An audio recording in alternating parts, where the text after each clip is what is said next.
Again, there are those who say this is punishment. We're not behaving.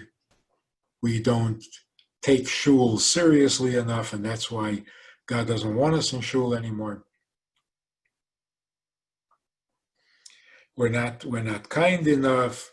We're not honest enough. We cheat in business. We're not modest enough. That is so nasty to blame the victim for his own pain. Even if it were true, where's the compassion? Even if a person did misbehave and got himself into trouble, we argue with God that the person does not deserve to be punished. Like Avraham did when God said, I'm going to destroy Sodom. Avraham argued. Why else is God telling you? He needs your approval. He wants you to argue. He wants you to present a case in favor of the wicked. Find something redeeming, something good about them that earns them the right to continue living rather than getting punished. That's the Jewish way. So the thought that this might be a punishment, that God is unhappy with us, that's completely ridiculous. For a very simple reason, just common sense. It's been 3,000 years since God spoke to us at Mount Sinai. 3,332 years to be exact. That's a long time. What happened when God did speak to us at Mount Sinai? He asked us to become his, like a wedding. And of course, we agreed. After that, God gave us 2,000 years of uninterrupted misery, an unbelievable history of unbelievable suffering. Is it possible that God is now going to be angry with us because we're not perfect in the performance of mitzvahs? If you believe that God is capable of reacting to your sins, then you must also believe that God is capable of changing his mind. So there are times when punishment applies, when the Torah says or God says, if you do this, this will be your punishment. But there must also be times when it doesn't apply. Because before you punish someone, you have to take the circumstances into account. Extenuating circumstances means you don't get punished. So I don't think Jews have done anything terrible to deserve punishment.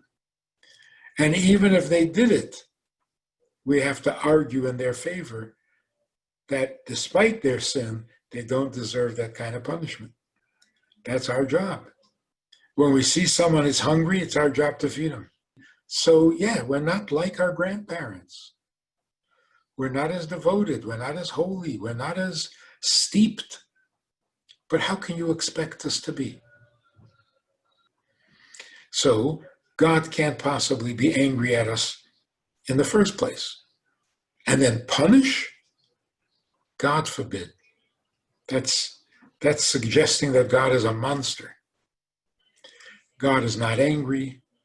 God is absolutely pleasantly surprised by how loyal Jews are, how devoted we remain, despite all of the above. So no, we don't deserve punishment. What we deserve is a lot of reward. And part of the reason we deserve a lot of reward is because we're not asking for it. We don't serve God. We don't put on tefillin. We don't light Shabbos candles in order to get to heaven. So we should take all of this as a big compliment. God is pleased with his people. How can he not be? And we should reciprocate. Prove God right. He doesn't have to speak to us every month at Mount Sinai for a progress report. or quality control. He doesn't have to. He gave us the Torah. We heard it. We got it. We're doing it. Not perfectly. You expect perfection after 2,000 years of misery? No.